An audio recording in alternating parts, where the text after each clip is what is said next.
Hi there, I'm Freytag, and I want to show you how to get started with kettlebell swings. So first of all, let's just talk about a kettlebell in general. So a kettlebell is a little bit different than a dumbbell. You can see you've got all the weight down here in the bell portion, and then it has this big horn at the top.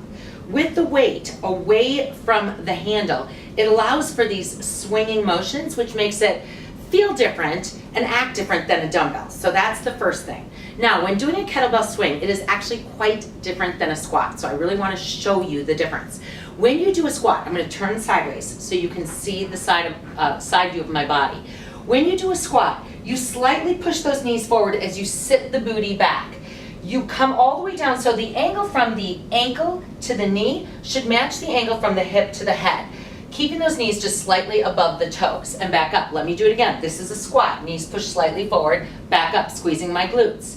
Now, in a kettlebell swing, you are going to keep the knee to the ankle steady. So you're going to keep your lower leg perpendicular to the floor, if you will. So instead of pushing forward, I'm going to hike back like I'm hiking a football, keeping my knee almost above the ankle. And I'm going to drop the bell, for lack of better words, right into your crotch area. That's where it's going to be. You're going to be doing what we call a hip hinge. So you're getting a lot of power through the hips, squeezing your glutes, using those hamstrings. It feels very much like a deadlift, and really connecting your abdominals without overarching your low back. Now, here's another point that you can take into consideration. When doing a kettlebell swing, the top of the horn should never come lower than your knees. So if you are dropping down farther, it is no longer a swing, it starts to become a squat as those knees push forward. All right, let me turn sideways. Here we go. So I will begin. Start like you're hiking a football. When you pick up that bell, you've got those shins fairly perpendicular to the floor. Pick it up, hike it back, and then swing. Now momentum brings the bell up to eye level.